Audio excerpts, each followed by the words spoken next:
Mais c'est quoi ces machins? Je suis un marine, ça.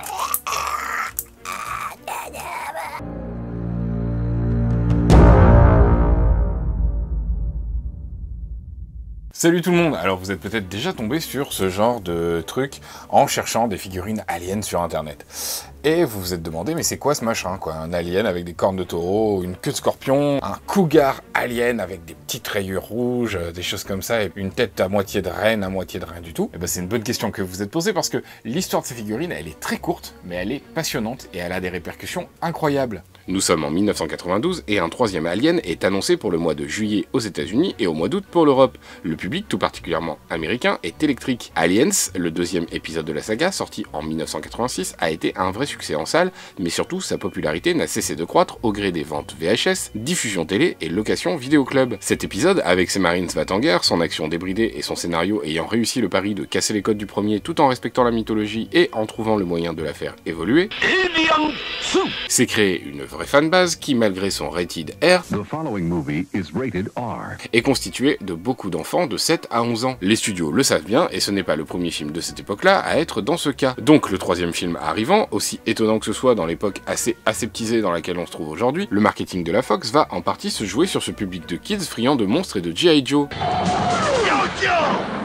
Il faut créer un dessin animé. La technique est simple et a déjà été utilisée pour vendre des jouets issus de films ultra violents que les pères la morale et les mères la censure ne toléreraient pas dans les Toys R Us et encore moins dans les mains de leurs enfants.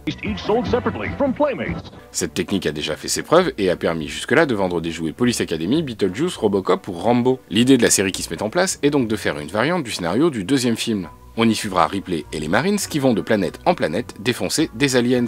Pour créer une gamme de jouets variés, les Marines se voient tous attribuer un look, des armes et des gadgets différents. Encore mieux, involontairement, on anticipe le troisième film et on imagine que les xénomorphes ont contaminé tout un tas d'autres très différents et on crée toute une ménagerie avec des bats aliens, des gorillas aliens, des snakes aliens, des boules aliens, bref, vous avez compris le principe. Le pilote de la série est confié à un obscur studio coréen dont on ne trouve même plus la trace aujourd'hui et le show sera baptisé Opération Aliens.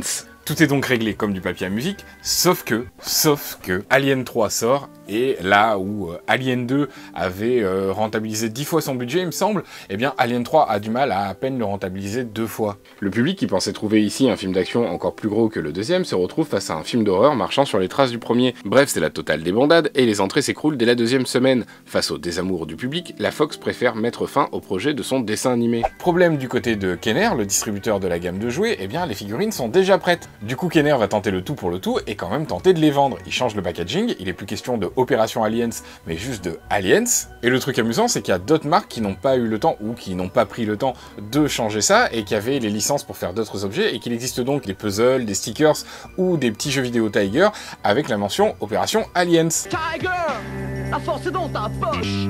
Sans être un énorme carton, les jouets de chez Kenner se vendent bien et verront même une deuxième gamme apparaître, Aliens vs Predators. Who will survive? Aliens vs Predator. Queen High playset comes with Mother Alien figure and ooze. Other figures sold separately. Avec des prédateurs tout aussi what the fuck d'ailleurs. Je suis le prédateur de la lave, donc je suis tout rouge. Alors qu'est-ce qui reste aujourd'hui de cette opération Aliens? Bah franchement, quasiment rien. Le pilote n'a jamais été montré et il n'en reste en gros qu'une petite série de quelques photos. Il y a évidemment le look des jouets, mais aussi le début de l'une des publicités qui présente une courte scénette live avec des acteurs habillés comme les jouets et qui donne peut-être l'orientation vers laquelle allait aller le show. Aliens! Yo, Hicks! Something big is in the air! D'ailleurs, on peut pas vraiment exclure le fait que cette séquence n'ait pas été tournée pour la publicité à l'origine, mais que ça soit les restes de petites scénettes live qu'on avait prévu de mettre au début ou à la fin du dessin animé, comme ça se faisait beaucoup à cette époque-là, comme on le faisait au début du dessin animé Super Mario Bros ou du dessin animé Action Man.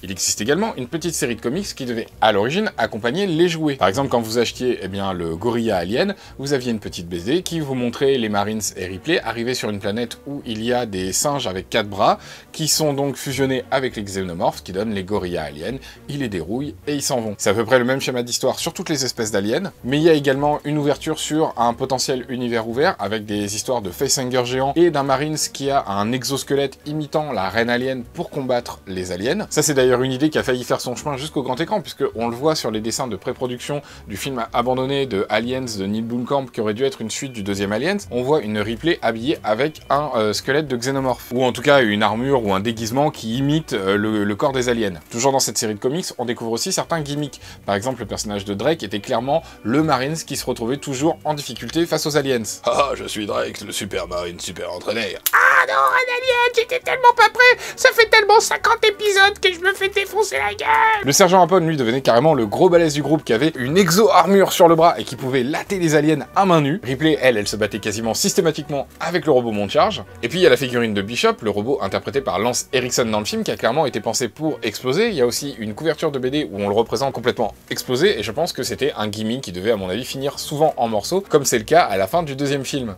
Et puis tout du long du troisième aussi, effectivement. D'ailleurs, détail un petit peu vexant pour Lance Erickson, on remarquera que les aliens, on a multiplié les races pour les rendre de plus en plus effrayants, mais que lui, apparemment, chez Kenner, on s'est dit, avec sa tête, il va faire trop peur aux gosses, donc pour identifier que c'est bien un robot, on va lui mettre des lunettes de soleil et une casserole sur la tête. Mais à part ces quelques éléments, ces indices, ces petits détails, c'est à peu près tout ce qu'on peut retrouver sur la série aujourd'hui. Et il faut pas se voiler la face, il y a peu de chances qu'on découvre plus à l'avenir. Mais je peux pas m'empêcher de penser que c'est dommage, parce que cette histoire de dessin animé avorté et de gamme de jouets à succès, c'est le déclic et le témoin de plusieurs choses. D'abord, après le succès de cette gamme de jouets, il y a beaucoup de compagnies qui vont sortir des films ultra violents et qui vont pas chercher à faire un dessin animé pour édulcorer le propos et qui vont sortir directement la gamme de jouets. Juste après les jouets Alien de Kenner, on a eu les Last Action Hero, les Demolition Man et en 94, les Juge Dredd. Et en 94, c'est aussi le début de la première gamme de jouets telle que l'on fait aujourd'hui, des collections de jouets qui sont plus pour les adultes ou en tout cas pour les grands enfants. Et c'est le début en 94 de Todd McFarlane Toys et qui s'adresse plus du tout aux enfants. Mais le succès de cette gamme de figurines avec ses marines suréquipées, avec sa multitude d'aliens, c'est un témoin précieux, un début d'explication par rapport au désamour qu'il y a eu autour des suites, des spin-offs ou des préquels autour de ce monstre sacré du panthéon hollywoodien. Désamour qui a commencé dès Alien 3, alors qu'en réalité, il est super sympa ce Alien 3. Et du coup, je me pose la question suivante, alors pourquoi en fait c'est bien Alien 3 ?